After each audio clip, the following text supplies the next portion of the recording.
Hello dear students, मैं हूं सौरभ विश्वास द फैकल्टी ऑफ साइंस और आप सभी का स्वागत है आपके अपने यूट्यूब चैनल ऑथेंटिक फिजिक्स पर। तो बेटा आज मैं आपको क्लास 10th साइंस का वो चैप्टर पढ़ाने वाला हूं जो 80 में से 10 मार्क्स का वेटेज रखता है। बहुत इंपॉर्टेंट चैप्टर है और इसका रैपिड रिवीजन करेंगे हम लोग बेहतरीन तरीके से हर एक कॉन्सेप्ट के साथ। तो बिना टाइम को वेस्ट के स्टार्ट करते हैं रिवीजन। तो सबसे पहला जो टॉपिक है वो टॉपिक कौन सा है, वो है आपका रिफ्लेक्शन ऑफ लाइट। क्या होता है? अगर कोई लाइट रे, जैसा कि आप देख पा रहे हैं बेटा, अगर कोई लाइट रे किसी मीडियम से चलकर, मीडियम क्या है? ये व्हाइट वाला ट्रांसपेरेंट मीडियम जिसमें कि लाइट ट्रेवल करे, ये व्हाइट वाला पोर्शन ही मीडियम है। अगर कोई लाइट रे किसी मीडियम से चलकर किसी सरफेस से टकराती है, तो ये रहा वो सरफेस से टकराती है, तो वो उसी मीडियम में वापस लौट जाती है, उसी मीडियम में, ना कि उस पाथ में। व्हाइट से आया था, व्हाइट पे चला गया, ब्लैक पे नहीं गया, तो इसको हम लोग बोलते हैं रिफ्लेक्शन ऑफ लाइट। ठीक है।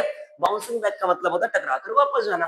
Bouncing back of light in same medium after striking from a surface is called reflection of light. अब बात ये रही कि क्या ये सरफेस स्मूथ होना चाहिए या शाइनिंग होना चाहिए, क्योंकि हम लोगों ने यही देखा है कि जितने भी रिफ्लेक्शन होते हैं वो सब स्मूथ और शाइनिंग सरफेस से ही होते हैं। तो क्या रिफ्लेक्शन ऑफ लाइट सिर्फ स्मूथ और शाइनिंग सरफेस से होता है? तो ऐसा बिल्कुल भी नहीं है। ठीक है। कोई भी सरफेस हो उससे रिफ्लेक्शन हो सकता है, चाहे वो कितना ही खुरदुरा हो, चाहे वो दीवार हो, चाहे वो लकड़ी हो, किसी से भी हो सकता है। लेकिन हम नोटिस कहां कर पाते हैं? जहां पर लाइट जो है वो स्मूथ और शाइनिंग सरफेस से टकराती है, वहीं पर हमें नोटिस होता है, बाकी जगह पर हमें नोटिस नहीं होता। लेकिन इसका मतलब ये नहीं कि रिफ्लेक्शन नहीं होता। और इसी भी यहाँ पर जो रिफ्लेक्शन है वो दो टाइप का होता है। अगर हम लोग सरफेस में स्मूथ, तो स्मूथ वाले सरफेस में जितनी भी लाइट आती है वो सारी एक ही डायरेक्शन में रिफ्लेक्ट हो जाती है। लेकिन अगर हम रफ सरफेस लेते हैं, तो रफ सरफेस में ऊबड़ खाबड़ जगह पर बेटा अलग डायरेक्शन में लाइट जाती है, जिससे कि कोई इमेज नहीं बनता और हमें नहीं दिखता। बनता भी है तो ब्लर, इतना ब्लर कि हमें दिखता ही नहीं। और यहाँ पर हमें बहुत क्लियर इमेज दिखता है, और इसीलिए हम लोग यही वाला पढ़ने वाला है, यही हम नोटिस भी करते हैं। और ऐसे रिफ्लेक्शन को हम लोग बोलते हैं स्पेकुलर रिफ्लेक्शन। तो स्पेकुलर रिफ्लेक्शन है और इसको हम लोग बोलते हैं डिफ्यूज्ड रिफ्लेक्शन स्पेकुलर। इसका एक दूसरा नाम भी है रेगुलर रिफ्लेक्शन। और हम लोग आगे पढ़ने वाले हैं रेगुलर रिफ्लेक्शन को, और यही इसी से हमें इमेज भी दिखता है। चलिए भाई आगे चले, और आगे आएगा अब देखो भाई, तो इसके बाद हम लोग आगे चल रहे हैं। और यहाँ पर लॉज ऑफ रिफ्लेक्शन समझने के लिए सबसे पहले आपको देखना पड़ेगा कि सबके नाम क्या है। तो जो भी लाइट आती है उसका नाम है इंसिडेंट रे, और टकराने के बाद जो जाती है वो है आपका रिफ्लेक्टेड रे। बीच में मैंने नॉर्मल जो बनाए, नॉर्मल की खास बात है कि ये इस रिफ्लेक्टिंग सरफेस के होता है परपेंडिकुलर। अगर ये सरफेस रिफ्लेक्टिंग सरफेस ऐसा है तो ये रहा उसका नॉर्मल। अगर ये रिफ्लेक्टिंग सरफेस ऐसा है तो ये रहा उसका नॉर्मल। अगर ये रिफ्लेक्टिंग सरफेस ऐसा है तो ये रहा उसका normal is always perpendicular to the reflecting surface. अच्छा, इसके बाद बात करें, नॉर्मल हो गया, और आने वाले इंसिडेंट रे और नॉर्मल के बीच बनने वाले एंगल को बोलते हैं इंसिडेंट एंगल। और रिफ्लेक्टेड रे और नॉर्मल के बीच बनने वाले एंगल को बोलते हैं हम लोग रिफ्लेक्शन एंगल, यानी कि एंगल ऑफ रिफ्लेक्शन। बहुत बढ़िया। अब इसके दो लॉज हैं। पहला लॉ क्या है कि इंसिडेंट रे, रिफ्लेक्टेड रे और normal all are lie in same plane. वो सेम प्लेन ये वाला नहीं है, वो प्लेन है आपका ये बोर्ड, तो ये सेम प्लेन हो गया, ये पहला लॉ। दूसरा लॉ क्या है कि angle of incidence is equal to angle of reflection, यानी कि angle I is equal to angle R. ये बहुत ज्यादा इंपॉर्टेंट है, इसका हम लोग यूज भी करेंगे। चलिए, इसी का एक बहुत इंपॉर्टेंट टॉपिक है नॉर्मल इंसिडेंस। क्या होता है? जब किसी रिफ्लेक्टिंग सरफेस के नॉर्मल पर ही लाइट इंसिडेंट करता है, तो इसे हम बोलते हैं नॉर्मल इंसिडेंस। और इसमें होता क्या है कि जिस पाथ से लाइट आती है उसी पाथ पे वापस चली जाती है। और इस केस में आपको याद रखना है कि एंगल ऑफ इंसिडेंस की वैल्यू 0 होती है, एंगल ऑफ आर की वैल्यू भी 0 होती है, लेकिन angle between incident ray and reflected ray इसकी वैल्यू होती है 180 डिग्री। ये आप बेटा याद रखेगा। अब इसके बाद चलते हैं और आगे। देखो, इसके बाद आएगा आपका एक क्वेश्चन। अगर आपने रिफ्लेक्शन ऑफ लाइट को अच्छे से समझा है तो आप ये क्वेश्चन कर पाएंगे। चलो, मैं भी आपकी हेल्प करूंगा। वैसे आई इज इक्वल टू आर तो बड़ा इजी है, लेकिन आपके लिए ये क्वेश्चन बहुत बढ़िया है। और इस क्वेश्चन में क्या दिया? ये वाला एंगल दिया 30, और पूछ रहा है angle of incidence, angle of reflection, angle between incidence रे, रिफ्लेक्टेड रे, और साथ में डेविएशन एंगल। आखिर ये डेविएशन एंगल क्या है ये भी हम लोग देखेंगे। चलो, तो यहाँ पर आने वाली रेस का नाम इंसिडेंट रे, जाने वाली रेस का नाम रिफ्लेक्टेड रे, और साथ में कौन सा? नॉर्मल। अगर हमें आई चाहिए तो इंसिडेंट रे और नॉर्मल के बीच वाला एंगल आई होता है, यही फाइंड करा रहा है। और इसके बाद नॉर्मल और रिफ्लेक्टेड रे के बीच में कौन सा है, ये है आर, और यहाँ पर आर भी फाइंड करा रहा है। ठीक है, तो देखते हैं भाई कैसे। तो हमें पता है कि ये वाला एंगल कितना होता है 90। अब 90 में अगर 30 माइनस कर देंगे तो आंसर कितना आएगा 60। तो आई की वैल्यू जो है वो है 60 और आई इज इक्वल टू आर होता है, इसलिए वैल्यू काउंट हो जाएगी, आर की वैल्यू भी 60। इसके बाद पूछ रहा है angle between incident ray and reflected ray, यानी कि आने वाले और जाने वाले के बीच का एंगल कितना होगा, तो आई प्लस आर होगा, यानी कि 60 प्लस 60, और आंसर कितना 120। डेविएशन एंगल क्या होता है, डेविएशन एंगल का फॉर्मूला होता है 180 माइनस 2i। 180 माइनस 2 इंटू आई की वैल्यू कितनी है, तो आई की वैल्यू है 60। इसको अगर हम सॉल्व करें तो 180 माइनस 120 और आंसर आएगा 60 डिग्री। तो सारे आंसर हो गए, आप इसको याद रखिएगा, ये वाला फॉर्मूला नोट कर लीजिएगा। चलो बाकी डेविएशन एंगल क्या होता है, तो डेविएशन एंगल वो होता है कि लाइट जब आ रही थी तो वो कितना डेविएट हो गई, तो ये वाला एंगल है आपका डेविएशन एंगल। चलिए आगे चलते हैं। तो अब हम पढ़ेंगे मिरर, क्योंकि हमें आगे पढ़ना है तो बेटा हमें पहले मिरर जानना भी पड़ेगा। तो हम पढ़ेंगे 3 टाइप के मिरर। पहला मिरर जो आपके सामने है वो है प्लेन मिरर, तो ये रहा प्लेन मिरर, और इसके बाद जो दूसरा है वो कॉनकेव मिरर, तीसरा जो है कॉन्वेक्स मिरर। आखिर ये मिरर बनते कैसे हैं, तो पहले आते हैं प्लेन मिरर में। प्लेन मिरर में ये हम लोग घर पर देखते हैं बेटा, ये इस तरीके से सामने खड़े होकर देख लेते हैं। लेकिन हम लोग जब बनाते हैं डायग्राम, तो ये ऐसा नहीं बनाते, ये बनाते हैं ऐसे। तो ऐसा जब करोगे तो आपको इस तरह का बनाना पड़ेगा, जिसके पीछे हम लोग पॉलिश करेंगे या फिर पेंट करेंगे लेड ऑक्साइड की, और जिसके हमें खड़े होना पड़ेगा रिफ्लेक्शन साइड पे। ऑब्जेक्ट भी रखना है तो रिफ्लेक्शन साइड पे, जबकि जो पीछे होगा उसको हम लोग बोलेंगे बैक ऑफ द मिरर। चलिए इसी तरीके से अगर हम बात करें कॉनकेव मिरर कैसे बनता है, तो कॉनकेव मिरर बनाने के लिए आपको एक खोखला गोला लेना होगा कांच का। तो कांच का एक हॉलो स्फीयर लेना पड़ेगा, और स्फीयर लेने के बाद जिसका सेंटर सी है, और वो लेने के बाद आपको यहाँ से कट करना पड़ेगा। और कट करने के बाद जैसे आप बाहर वाली आउटर सरफेस पर पॉलिश करोगे, लेड ऑक्साइड का पेंट करोगे, आपके सामने कुछ ऐसा मिरर देखने को मिलेगा। पीछे तो पेंट है, तो इसके सामने वाले साइड में रिफ्लेक्शन साइड है, और यहीं पर हम लोग ऑब्जेक्ट को रखेंगे।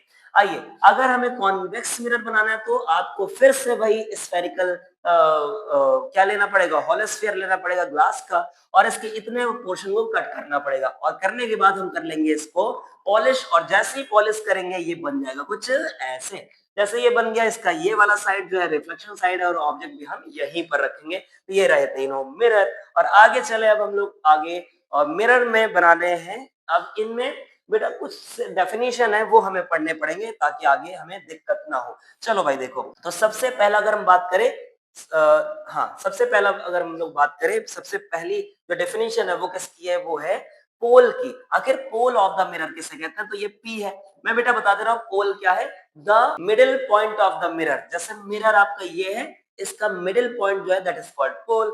जैसे ये मिरर आपका, इसका मिडिल पॉइंट क्या है, पोल।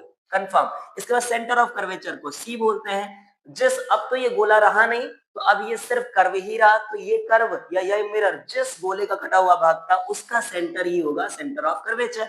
यहाँ पर भी ये रहा centre of curvature, that's it. अच्छा, इसके बाद प्रिंसिपल एक्सिस क्या है, इसको लिखते हैं पी, ए से मैं लिख रहा हूँ यहाँ पर। और प्रिंसिपल एक्सिस होता है पोल और सेंटर ऑफ कर्वेचर को मिलाने वाले के स्ट्रेट लाइन।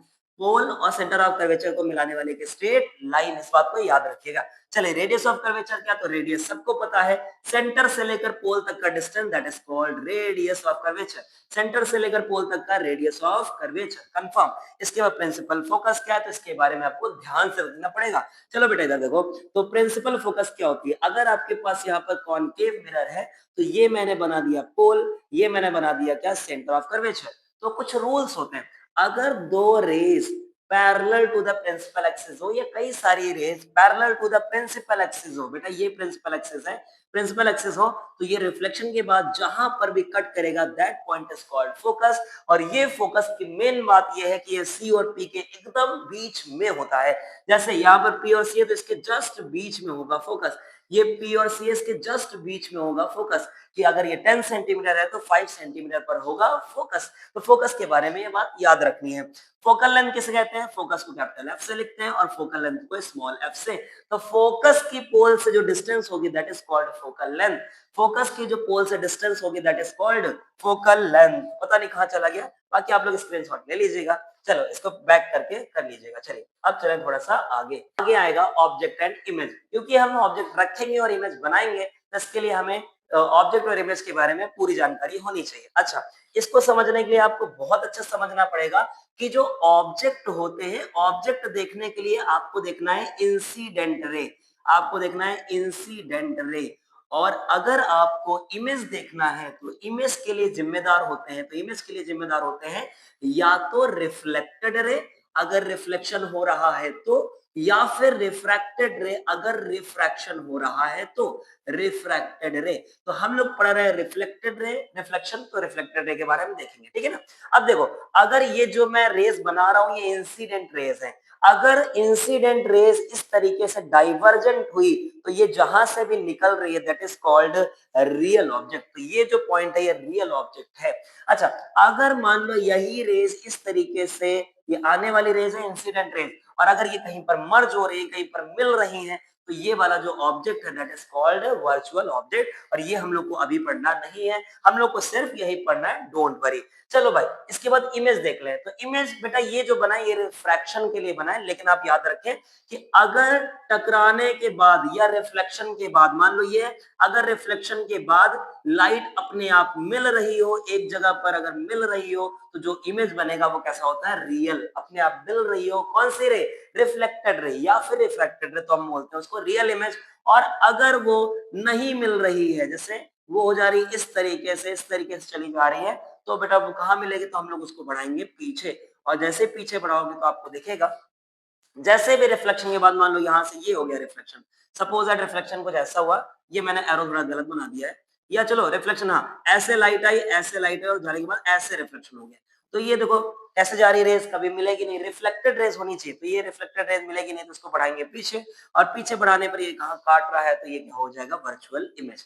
तो रिफ्लेक्शन के बाद की जो मिलने वाली प्रॉपर्टी उससे इमेज बनता है, और रिफ्लेक्शन के पहले की जो चीज है वो ऑब्जेक्ट बताता है। तो इमेज वर्चुअल और रियल दोनों ही हम लोग पढ़ेंगे। चलिए इसके बाद चले और आगे, ठीक है। ऑब्जेक्ट और इमेज के बाद आते हैं, आखिर इमेज फॉर्मेशन करने के लिए आपको सबसे ज्यादा जरूरी है कि रूल्स पता होने चाहिए, और यहाँ पर मैं बताऊंगा आपको 5 रूल, उनमें से पहला रूल और दूसरा रूल कंपलसरी है, तीसरे में आप कोई भी यूज कर सकते हैं। जैसे पहला रूल है कि अगर आपको, पहला रूल कौन सा है, तो पहला रूल है कि अगर आपको, हाँ पहला रूल ये है कि अगर आपको क्या बनाने हैं, अगर आपको इमेज बनाना है, अगर आपको इमेज बनाना है तो इमेज बनाने के लिए सबसे पहला रूल ये है कि कम से कम 2 इंसिडेंट रे बनाइए जो कि उससे निकले। इंसिडेंट रे कितनी होनी चाहिए, कम से कम 2 होनी चाहिए इंसिडेंट रे जो ऑब्जेक्ट से निकलेंगे। चलिए इसके बाद रूल नंबर 2 भी कंपलसरी है, पहली रेज आप हमेशा ऐसी बनाना जो parallel to the principal axis जाए, और जो parallel to the principal axis अगर इंसिडेंट रे जाएगी तो रिफ्लेक्शन के बाद फोकस से ही होकर जाएगी। फोकस आपको बनाना है सी और पी के बीच में। चलिए इसके बाद अगर कॉन्वेक्स मिरर में देखें, तो कॉन्वेक्स मिरर में अगर हम बात करें तो यहां पर जब रेज आएगी, ठीक है, यहां पर जब रेज आएगी तो इस तरीके से ये हो जाएगी बैक, लेकिन आपको ऐसे बैक करना है कि पीछे बढ़ाने पर ये कहां पर मिले, फोकस पर मिले। कंफर्म है, ये आप याद रखें। रूल नंबर तीसरा, चौथा और पांचवे में आप कोई भी यूज कर सकते हैं। तीसरा जस्ट इसका अपोजिट है कि अगर फोकस से होकर जाएगी तो रिफ्लेक्शन के बाद पैरेलल हो जाएगी प्रिंसिपल एक्सिस के। यहां पर अगर फोकस की तरफ जाएगी, क्योंकि उधर तो जा नहीं पाएगी, तो ये भी रिफ्लेक्शन के बाद पैरेलल हो जाएगी प्रिंसिपल एक्सिस के। चलिए इसके बाद तीसरा, चौथा रूल, और चौथे रूल में आपको समझ में आएगा सेंटर ऑफ कर्वेचर से जाने पर क्या होता है। तो फोर्थ नंबर का रूल है, गौर से देखिए कि अगर सेंटर ऑफ कर्वेचर से लाइट जा रही है तो रिफ्लेक्शन के बाद वो उसी पाथ पर वापस आ जाएगी। सेंटर ऑफ कर्वेचर की तरफ जा रही है तो वो रिफ्लेक्शन के बाद वापस आ जाएगी। कंफर्म है, क्योंकि उधर तो जा नहीं पाएगा, उधर क्या है, उधर पॉलिश है। चलिए इसके बाद रूल नंबर 5वां, मेरा सबसे फेवरेट, कि अगर पोल पर इंसिडेंट किया तो I इज इक्वल आर से हमें क्या कर देना है, रिफ्लेक्ट करा देना है। अगर पोल पर इंसिडेंट किया तो I is equal to R से हमें रिफ्लेक्ट बैक करा देना है। ये हुए 5 रूल, हम लोग इन पांचों में से यूज करेंगे। वैसे मैं आज आपको ये वाला यानी 2 रेस चाहिए था, एक तो पैरेलल वाला बताऊंगा प्रिंसिपल एक्सिस के फोकस से जाता है, और दूसरा रेस हम लोग ये वाला लेंगे सेंटर ऑफ कर्वेचर वाला। चलिए अब चलते हैं इमेज फॉर्मेशन करने, और इमेज फॉर्मेशन किससे सबसे पहले करेंगे, प्लेन मिरर से। प्लेन मिरर का इमेज फॉर्मेशन देखें कैसा होता है, और ये जो हम लोग पढ़ रहे हैं इसमें देखना बेटा गौर से, इसमें क्या है कि सबसे पहले हम लोगों ने लिया है पॉइंट साइज का ऑब्जेक्ट। तो पॉइंट साइज का ऑब्जेक्ट है, रियल ऑब्जेक्ट है। क्यों रियल है? क्योंकि देखो रेज निकल रही है तो ये रियल है। अच्छा, यहाँ पर I is equal to R बनाएंगे, नॉर्मल बनाया, आई बनाया, आर बनाया, तो I is equal to R से रिफ्लेक्ट बैक हो गई। इसी तरीके से ये देखो लाइट आई, आई के इसके बाद नॉर्मल बनाया, नॉर्मल के बाद ये आई बनाया, ये आर बनाया और ये रिफ्लेक्ट हो गई। क्या ये दोनों रेज आगे जाकर कभी मिलेंगी? कभी नहीं। तो उसको कहाँ बढ़ाएंगे? पीछे। और जैसे ही पीछे बढ़ाया, जहां पर मिला वो इमेज, और पीछे बढ़ाने पर जो इमेज बनता है वो कैसा बनता है? वर्चुअल। वर्चुअल याद रखिएगा कि वर्चुअल इमेज जो होते हैं, वर्चुअल हमेशा होते हैं इरेक्ट। कंफर्म है? ये आप याद रख लो कि वर्चुअल इमेज जो होते हैं वो हमेशा सीधे ही होते हैं। चलिए इसके बाद बात करें, अगर आप किसी हाइट का ऑब्जेक्ट रखेंगे तो क्या होगा? तो हमेशा बेटा ये रहा ऑब्जेक्ट, और हमेशा जो आपका रेज निकालना वो हमेशा हेड से, इसको बोलते हैं हेड, हेड से निकालना। दो रेज चाहिए, यहाँ पर तीन बनी है, हम दो ही बनाएंगे। तो पहली रेज इस तरीके से गई, जाने के बाद बेटा ये नॉर्मल इंसिडेंस का केस है, ये वापस आ जाएगा, बाउंस बैक उसी पाथ पर वापस। कंफर्म? और अगर इस तरीके से गया तो आप I is equal to R लगा दो, ये वाला आर हो गया, ये वाला नॉर्मल हो गया। जब ऐसे लगा, अब बताओ क्या ये दो रेज कभी मिलेंगे? नहीं। तो इसको कहां बढ़ाएंगे? पीछे। और जैसे हमने इसको पीछे बढ़ाया, तो पीछे बढ़ाने पर ये कट करे यहाँ पर, तो ये बन गया इसका इमेज। और पीछे बढ़ाने पर जब इमेज बनता है तो कैसा बनता है? वर्चुअल। तो बेटा प्लेन मिरर के बारे में आपने देखा कि जो इमेज बनता है वो कैसा बनता है। तो याद रखें, इमेज जो बना, इमेज के लिए खास बात, जो इमेज है वो ऑलवेज, ये क्या है? ये ऑलवेज वर्चुअल बनेगा। Virtual are always erect, erect भी होगा। और कुछ बातें, जैसे पहली बात तो आप ये याद रखिए, और साथ में same in size, same in size या फिर इक्वल इन साइज भी आप लिख सकते हैं। सेम साइज का बनता है, इक्वल इन साइज बनता है। कंफर्म? ये आप याद रखिएगा, हमेशा ऐसा बनेगा, हमेशा कहीं भी रख लो। दूसरी बात, कुछ बात है, जैसे जितनी हाइट का ये ऑब्जेक्ट बनेगा उतनी ही हाइट का इमेज बनेगा, और हाइट को, इमेज की हाइट को HI से और ऑब्जेक्ट की हाइट को HO से लिखते हैं। इसलिए एक बात तो ये याद रखोगे, दूसरी बात याद रखोगे HI is equal to HO, और दोनों ही सीधे हैं, इसका मतलब दोनों ही प्लस में रखना है। तीसरा, अगर तीसरे की बात करें तो देखो ऑब्जेक्ट की डिस्टेंस और इमेज की डिस्टेंस दोनों सेम है, यानी कि जितनी दूरी पर ऑब्जेक्ट होगा मिरर से उतनी दूरी पर इमेज होगा मिरर से। अगर ये 10 सेंटीमीटर पर है तो ये भी 10 सेंटीमीटर पर होगा यहाँ से। अच्छा, ऑब्जेक्ट की डिस्टेंस को लिखते हैं u से और इमेज की v से, तो u इज इक्वल टू हो जाएगा किसके? v। लेकिन ये लेफ्ट साइड में इसलिए माइनस का, वो राइट साइड में इसलिए प्लस का। चलिए तीन बातें तो ये हो गई। चौथे पॉइंट पर आप याद रखिए किसके लिए? प्लेन मिरर के लिए। तो प्लेन मिरर की जो फोकल लेंथ होती है वो होती है इनफाइनाइट। अगर फोकल लेंथ इनफाइनाइट है तो फिर रेडियस ऑफ कर्वेचर भी क्या होगा? इनफाइनाइट होगा। इसके बाद दो तरह के पावर पूछे जाते हैं। एक पावर होता है मैग्नीफाइंग पावर, तो पांचवे में मैग्नीफाइंग पावर, और उसकी वैल्यू होती है +1। ठीक है, आगे हम लोग पढ़ेंगे। और अगर सिर्फ पावर पूछ लिया है, ये मैग्नीफाइंग पावर, सिर्फ पावर पूछ लिया है, तो बेटा पावर वैसे तो इसमें नहीं, लेंस में अच्छे से पढ़ते हैं, लेकिन फिर भी पूछ लिया तो पावर का मतलब होता है कि क्या वो बड़ा बना पा रहा कि छोटा बना पा रहा। तो यहाँ पर ना वो बड़ा बना पा रहा ना छोटा, तो इसका मतलब पावर इसका हो जाएगा 0। कंफर्म है? तो आप इतनी बातें याद रखो प्लेन मिरर के लिए। और प्लेन मिरर का यूज भी आप यहीं पर याद कर लो, इसका यूज होता है पेरिस्कोप में। किसमें यूज होता है? पेरिस्कोप में इसका यूज होता है, याद रखिएगा। चलो भाई, अब चलते हैं थोड़ा सा आगे। प्लेन मिरर से इमेज ये रहा, और अब आते हैं image formation by concave mirror. उसके पहले एक छोटा सा क्वेश्चन, जिससे कि आपके सारे दिमाग की बुद्धि खुल जाए, और वो बुद्धि खोलने के लिए ये वाला क्वेश्चन है, देखें गौर से देखना। क्वेश्चन क्या कह रहा? क्वेश्चन कह रहा, a boy is standing in front of a plane mirror at a distance of 3 metre, यानी कि ये जो डिस्टेंस है कितनी है? 3 मीटर है। अगर ऑब्जेक्ट की डिस्टेंस 3 मीटर है तो फिर इमेज की भी डिस्टेंस कितनी होगी? 3 मीटर होगी, ये उसने बोला है। चलिए, if he moves 1 metre backward, अगर ये स्टेप बैक करके यहाँ पर आ जाए और ये इस तरीके से यहाँ पर खड़ा हो जाए, तो ये कितने मीटर पीछे आया है? 1 मीटर। तो पूछ रहा है find the distance between his image and the boy, यानी कि इसके और इसके बीच की डिस्टेंस कितनी है। तो पहले तो 6 थी, लेकिन पहले नहीं पूछा है, उसने बाद वाला पूछा है। तो बाद वाला क्या 4 + 3 होगा? ऐसा नहीं है। अगर ऑब्जेक्ट पीछे आएगा 1 मीटर तो इमेज भी पीछे जाएगा 1 मीटर, और इमेज इस समय आ चुका है यहाँ पर, और अब पूछा जा रहा है कितने मीटर पीछे आ गया? 1 मीटर। और अब बताओ कितनी रही ये डिस्टेंस? तो आप देख के बता दो, ये 4 वो 4, यानी कि कितनी? 8 metre is the right answer. इसका मतलब कॉन्सेप्ट चमक चुका है। चलो भाई, अब चले थोड़ा सा आगे, और अब आएगा image formation by concave mirror. अगर नहीं आता तो मैं पढ़ा रहा हूँ बेटा, आपको समझ में आएगा, आपको बस देखना पड़ेगा।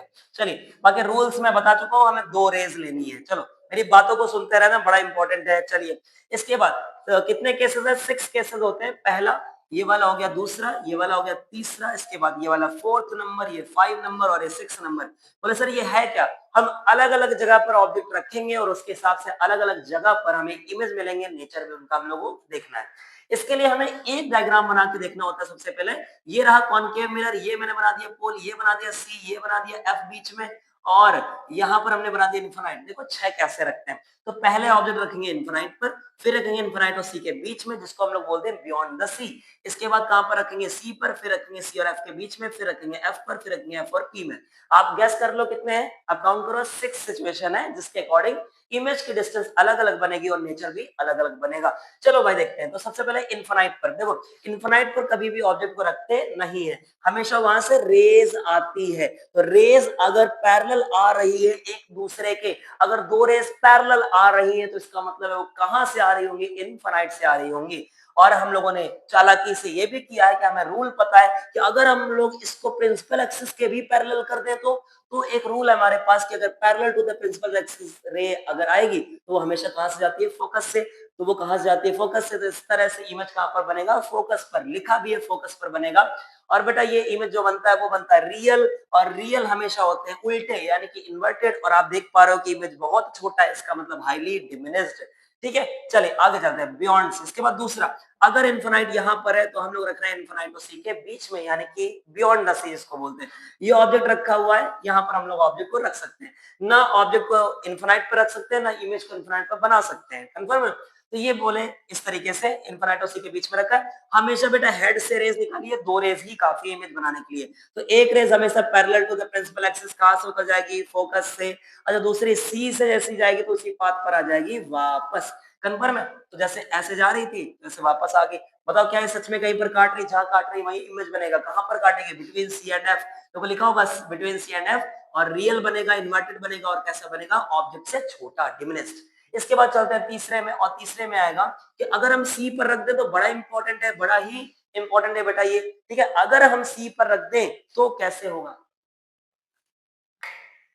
ठीक, अगर हम सी पर रख देते हैं तो कैसे होगा? कि अगर हम सी पर रखेंगे तो यहाँ पर इमेज भी सी पर बनता है। कैसे बनता है? और ये एक रेज निकाली parallel to the principal axis, कहां से होकर जाएगी? सी से होकर जाएगी। कहां से होकर जाएगी भाई? सी से। चलिए, सी से होकर जाएगा।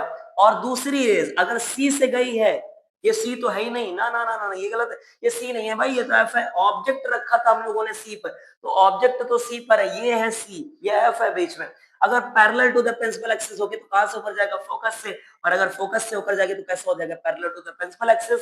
और इसकी खास बात यह है कि जहां पर ऑब्जेक्ट रखा है सी पर, इमेज भी वहीं पर बनता है। पहली बात ये। और दूसरा, इक्वल इन साइज बनता है, सेम साइज का बनता है, रियल बनता है, इन्वर्टेड बनता है। कंफर्म? इसके बाद जाओ 4th नंबर पे। अगर हम लोग सी और एफ के बीच में ऑब्जेक्ट को रख दें तो कैसा बनेगा? तो पहली रेज गई parallel to the principal axis, कहां से हो जाएगी? फोकस से। दूसरी सी डायरेक्शन पर भेज रहे हैं भाई, पीछे तो भेज नहीं सकते, तो सी की डायरेक्शन पर ही भेज रहे हैं, तो बेटा वो हो जाएगा अपने पाथ पर वापस हो जाएगा और सी से होकर जाएगा, यहाँ पर कट करेगा। और इस तरीके से देखो इमेज से बड़ा बना है, कहां बना है? बियॉन्ड द सी, यानी इन्फिनाइट और सी के बीच में। बियॉन्ड द सी बना है, रियल बना है, इन्वर्टेड बना है, और साथ में ऑब्जेक्ट से बड़ा बना है। इसका 5th नंबर पर देखो टिट फॉर टैट है। अगर इन्फिनाइट पर रखोगे तो फोकस पर बनेगा, और अगर फोकस पर रखोगे तो इन्फिनाइट पर बनेगा। कैसे? देखो पहली रेज गई parallel to the principal axis, कहां से होकर जाएगी? फोकस से होकर जाएगी। दूसरी सी वाली डायरेक्शन में भेजा, उधर तो सी है नहीं लेकिन पीछे तो है। अब स्केल रखना और फिर ऐसे सीधे सी से जाना चाहिए। तो जैसे ही उसी पाथ पर वापस, और ये दोनों होंगी पैरेलल। जिस तरीके से पैरेलल रेस आती है इन्फिनाइट से, उसी तरीके से पैरेलल रे मिलती भी कहां पर? इन्फिनाइट पर। इस तरीके से हमारा इमेज कहां पर बना? इन्फिनाइट पर। रियल बना, इन्वर्टेड बना, साथ में बड़ा बनेगा। अच्छा, इसके बाद 6th नंबर में अगर हम लोग एफ और पी के बीच में रख दें तो देखो भाई, एक parallel to the principal axis से लाइट गई फोकस से, और दूसरी सी पर अगर हम लोग वो करें तो ये ऐसे जाएगी, लेकिन ये बेटा डाइवर्ज हो जाएगा, ये आगे जाकर कहीं पर भी नहीं मिलेगा। इसका मतलब हम लोग इसको बढ़ाएंगे पीछे, और जैसे ही पीछे बढ़ाएंगे कहीं ना कहीं कट करेगा, और पीछे बढ़ाने पर जो इमेज बनता है वो कैसा होता है, वर्चुअल इमेज होता है।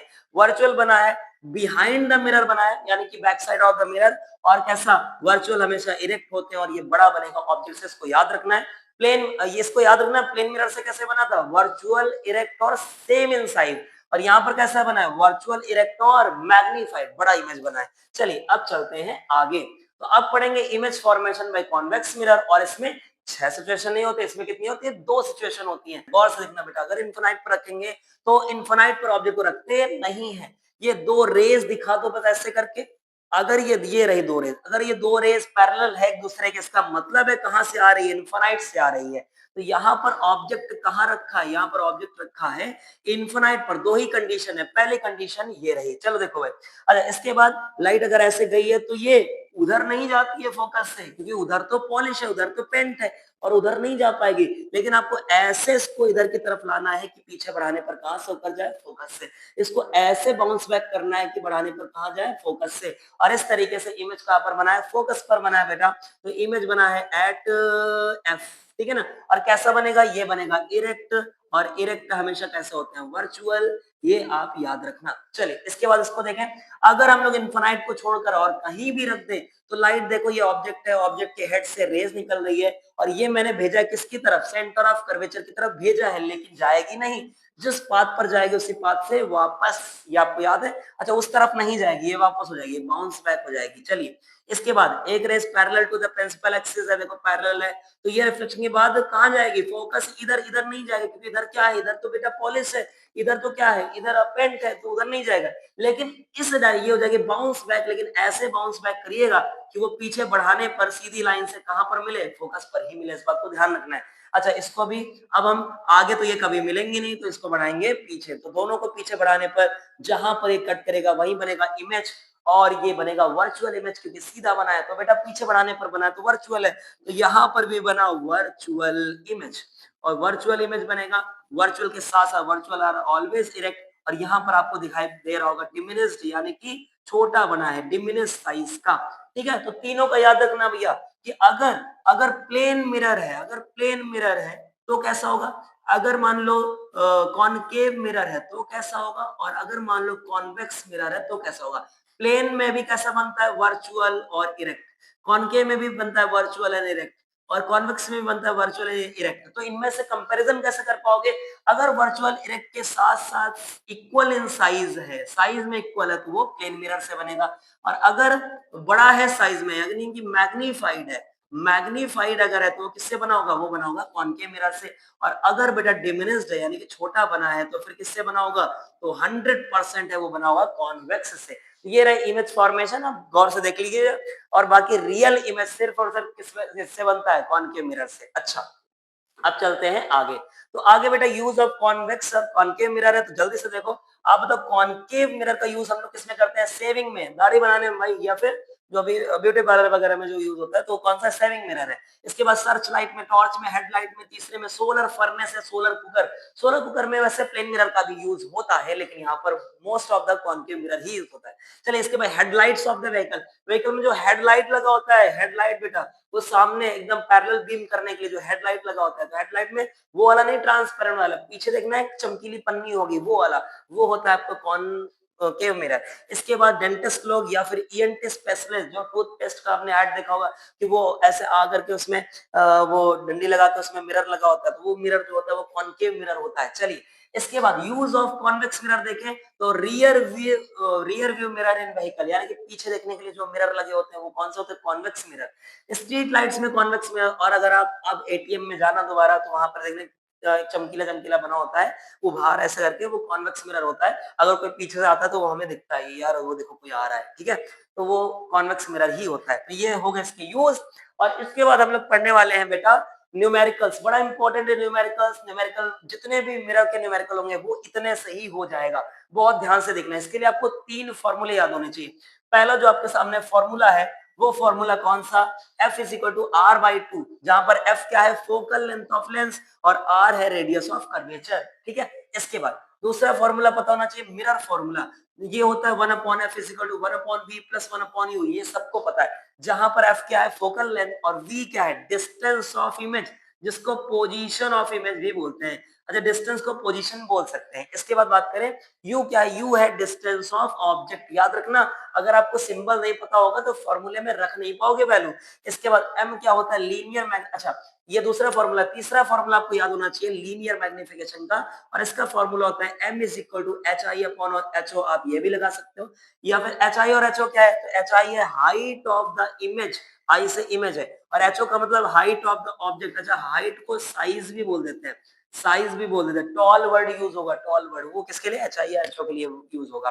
अच्छा, एम का मतलब है लीनियर मैग्निफिकेशन बोलते हैं इसको, या फिर मैग्नीफाइंग पावर, मैग्नी वर्ड आना चाहिए। अच्छा, और ये, या फिर आप दूसरा लगा सकते हैं, m is equal to minus V upon U, minus फॉर्मूले का माइनस है, या फिर मोस्ट ऑफ द केस में हम लोग यही दो को लगाएंगे, H I upon H O बराबर माइनस वी अपॉन यू। अच्छा, जब भी हम इस फॉर्मूले को यूज करेंगे, हमें साइन के साथ में वैल्यू रखनी पड़ेगी। जैसे उसने दिया कि ऑब्जेक्ट जो है वो इतने डिस्टेंस पर रखा है, मान लो उसने कहा ऑब्जेक्ट लेंस से, सॉरी मिरर से 30 सेंटीमीटर के डिस्टेंस पर रखा है, तो हम ये तो समझ गए कि ऑब्जेक्ट की डिस्टेंस गिवन है u और उसकी वैल्यू है 30, लेकिन हम जब फॉर्मूले में 30 रखेंगे तो उसको प्लस और माइनस के साथ में रखना पड़ेगा, और प्लस और माइनस के साथ में रखने के लिए हमें साइन कन्वेंशन का पता होना चाहिए। आइए भाई, तो देखें, अगर u है तो u ऑलवेज बेटा नेगेटिव, अगर आपको u दिया जाए तो -30 ही रखिए, u ऑलवेज नेगेटिव। अच्छा, जो ऑब्जेक्ट की हाइट होती है ho, जो साइज होता है ऑब्जेक्ट का, वो हमेशा कैसा लेना है, आपको प्लस में लेना है, और फोकल लेंथ के लिए आपको थोड़ा सा रुकना है और देखना मिरर कौन सा है। अगर मिरर आपको दिखा कॉन्वेक्स तो आप प्लस में लेना वैल्यू, और अगर दिखा कॉनकेव तो माइनस में लेना वैल्यू। कंफर्म। इसके बाद V, एच आई और M, इन तीनों के साथ एक जैसा बिहेवियर है बेटा। इसके लिए आपको देखना है इमेज कैसा है। अगर इमेज वर्चुअल है तो ये सारी वैल्यू पॉजिटिव, अगर इमेज रियल है तो ये सारी वैल्यू नेगेटिव। इसको नोट कर लो, ये बहुत ज्यादा जरूरी है, और आपके एग्जाम में बेटा न्यूमेरिकल ही आएगा, इस बात का ध्यान रखना। और ये सब नोट करने के बाद हम लोग करने वाले हैं एक न्यूमेरिकल। चलिए भाई, न्यूमेरिकल करके ये रिफ्लेक्शन चैप्टर को रिवाइज हो जाएगा, और इसके बाद हम लोग रिफ्रैक्शन पढ़ेंगे। लिखा है 1.5 metre tall, tall candle flame is placed perpendicular, यानी कैंडल फ्लेम आपका ऑब्जेक्ट हो गया, और ये टॉल है, टॉल का मतलब साइज है, तो ऑब्जेक्ट की साइज को लिखते हैं एचओ से, और एचओ की वैल्यू 1.5 सेंटीमीटर, और एचओ ऑलवेज नेगेटिव, सॉरी ऐसा पॉजिटिव। इसके बाद चलते हैं, कहा है कि ये कैंडल फ्लेम जो रखा हुआ है, कहाँ रखा है, कॉनकेव मिरर के सामने, और इसकी फोकल लेंथ है 12 सेंटीमीटर, फोकल लेंथ गिवन है 12 सेंटीमीटर, और अभी भी मैंने बताया कि अगर कॉनकेव मिरर है तो वैल्यू लेनी है नेगेटिव। इसके बाद पूछ रहा है, if the distance of the flame, flame जो कि ऑब्जेक्ट था वो मिरर से कितनी दूरी पर रखा है, 18 सेंटीमीटर पर, और डिस्टेंस ऑफ ऑब्जेक्ट को लिखते हैं यू से, और ये गिवन है 18 सेंटीमीटर, और यू ऑलवेज नेगेटिव। कंफर्म।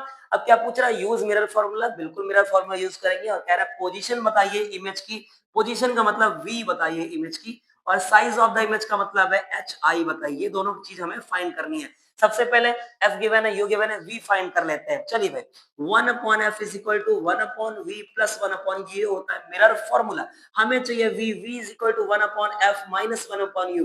पहले मैं फॉर्मूले को ही चेंज कर दे रहा ताकि इधर उधर करने में कहीं मिस्टेक ना हो जाए। 1/v is equal to 1/f, f की वैल्यू है माइनस का 12, और माइनस का 12 के बाद 1/u, ये फॉर्मूले का माइनस है, और u की वैल्यू कितनी है, माइनस का 18। चलो माइनस को ऊपर भी ले जाए जाए, तो 1/v इज इक्वल टू कितना भाई, तो ये आएगा माइनस, जैसे ऊपर आएगा तो 12 ये रहा, और माइनस माइनस प्लस हो जाएगा 1/18। एलसीएम इन दोनों का देख के होगा कितना आएगा, 36। बहुत बढ़िया बेटा, 36 देख लो इधर, तो 1/v इज इक्वल टू ये आएगा कितना, तो 36 इसका एलसीएम है। जब आपका एलसीएम 36 लोगे तो यहाँ पर करना पड़ेगा -3, और वहां करना पड़ेगा +2। इसको सॉल्व करोगे तो आएगा माइनस का 1/36। क्या आंसर v की वैल्यू -36 सेंटीमीटर आई है? जी हाँ, बिल्कुल ये आंसर आपका आ चुका है v। लेकिन पूछ रहा है एच आई, एच आई पूछने के लिए हम मैग्निफिकेशन फॉर्मूला का यूज करेंगे, जिसमें मैंने आपको बताया एच आई अपॉन में H O is equal to होता है माइनस वी अपॉन यू। तो एच आई हमें फाइंड करना है, एच ओ की वैल्यू कितनी है 1.5, और माइनस फॉर्मूले का v की वैल्यू अभी अभी है -36, और u की वैल्यू है माइनस का 18, एक माइनस से एक माइनस कैंसिल, और इसको जैसे कैंसिल करोगे अगर -2 तो ये आएगा HI अपॉन में कितना 1.5 इज इक्वल टू -2 और इसको जब मल्टीप्लाई में ले जाओगे तो HI की वैल्यू आएगी ये 1.5 गुना कितना होता है 3 तो माइनस का 3 centimetre is the right answer. Reflection पूरी तरीके से रिवाइज हो चुका है। अब हम लोग करने वाले हैं किसका रिवीजन? रिफ्रैक्शन का।